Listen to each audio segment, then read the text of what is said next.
Anyway, let's move on to another round here, and it's called State of the Nation. And what we have to do here is see if our politicians are in touch with what makes Britain tick. And we've asked our audience a number of questions, and the politicians have to try and work out what the most popular answer would be to each of those questions. Jeremy, this is one I'd like you to do. What one thing makes Britain great? I think one of the things that makes us great is our dislike of foreign food, and it clearly grates with foreign people when we order a plain omelette everywhere in the world. The thing that makes us great... I'm going to have to hurry you because the millennium is approaching and we must... Please, let me finish. The thing that makes us great... I'd like to start. The thing that makes us great is the Act of Union of 1700, which before that we were just Britain, we were just England. Yes. And then added to England were Wales and Scotland, who clearly hate us. And that's why we've created assemblies. In Scotland they have an assembly with tax-raising powers. In Wales they only get to have their own disco once a month. But yes, the thing that makes Britain great is the Act of Union. Act of Union, which I think a clever, almost possibly too clever answer. Let's see the answer. We should have it displayed now. Sense of humour, 21%. So I don't think you're even close on that. Well, I enjoy a laugh as much as the next German. Yeah. So sense of humour, you've got a lovely cup of tea was second. I thought you might have guessed that. Somebody in the audience thought IKEA was what made it. All right, the second question we put to the audience, and this is one Graeme has to deal with. If one newspaper or magazine were to be abolished tomorrow, which one would you like it to be? So, Graeme, what do you think the audience guessed on that? I think probably they would have liked to see removed from the top shelf some of those magazines like Penthouse and Playboy and Fiesta, although Clive tells me that one's gone off a bit lately. Yeah. It wasn't the magazine that went off.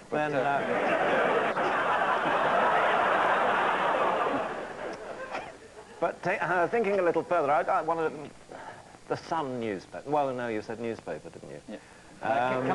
Can I press you for an answer? All right, I will go for Rupert Murdoch's organ. So that's the Sun. So let's see how the audience voted.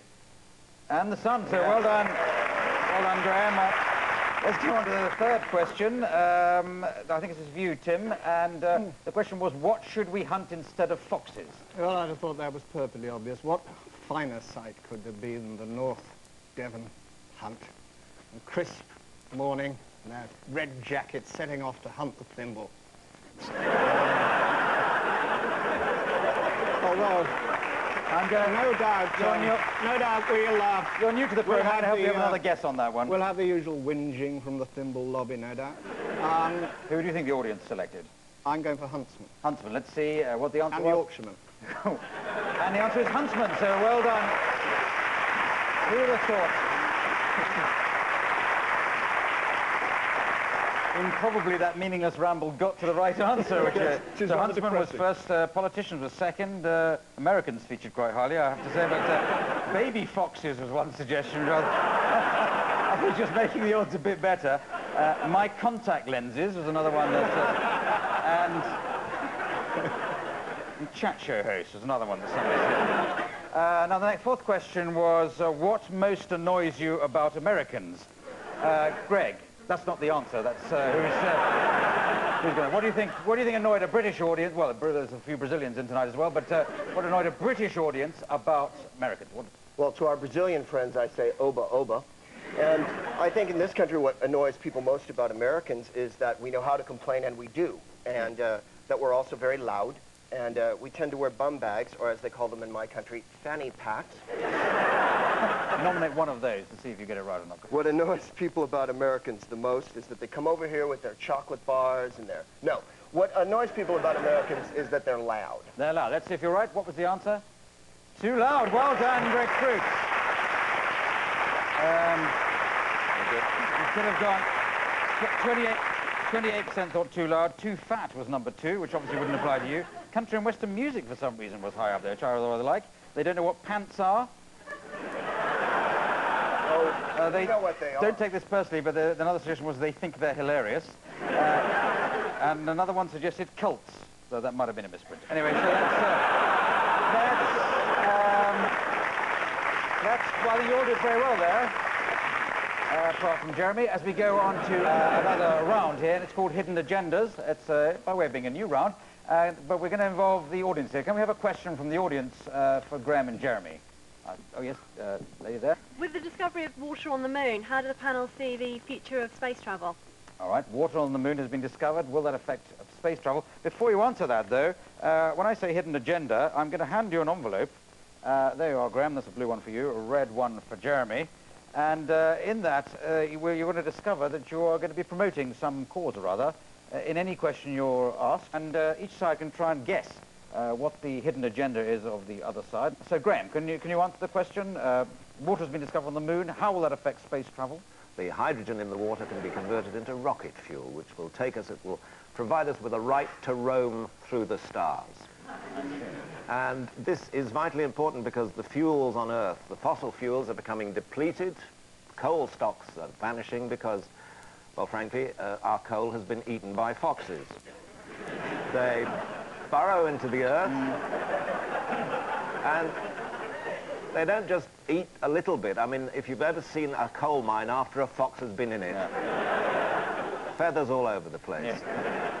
I think the race for space is as exciting as a fox hunt, you know. You should see us in the morning out there on our horses, cold, crisp morning, resplendent in our hunting pink, and then we gallop off home to get dressed, and then we're off after the fox, blowing our kazoos, and what we must do is use our remaining coal to put a fox on the moon, then... I think it's something to do with foxes. The Countryside Alliance, well done, Tim Brooke-Taylor. I thought we were never going to get there, but what do you have to say about this? Well, it won't be easy, and you'll think it's strange as I try to explain how I feel. Clearly the moon is going to become a leisure complex, and we will be sending coachloads of older people to the moon to enjoy the facilities like the theatre. Clearly, there's no gravity on the moon, so it doesn't matter if they see things with absolutely no weight at all. Will they be going Wednesday afternoons and Saturday afternoons in the main? More than likely. They'll be very tired and they'll be very old. They won't want to see anything particularly good. But the marvellous thing about the moon is it will be an opportunity for them to meet people from other planets. And they will be, you know, rubbing shoulders with some hideous tentacle-headed monster and saying, you know, thank you very much indeed, Sir Andrew. We very much enjoyed it. This strange alien thing and pensioners and coaches, was it Andrew Lloyd Webber? Andrew Lloyd Webber, well done. Now let's go on to a vote. So vote now.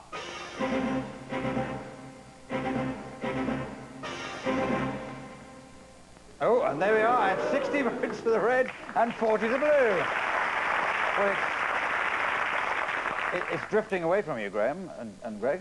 Our potential has gone up, though. Yeah. It's easy to jump on a bandwagon, and I think that No, it's not actually, because the bandwagon probably moves at quite a fast rate. What wagon's the band? We're marching along, arm in arm, hand in hand, next to each other. Yes, sounds like more like the Mardi Gras parade in Sydney rather than... It would be if we were wearing enormous heads like you're wearing.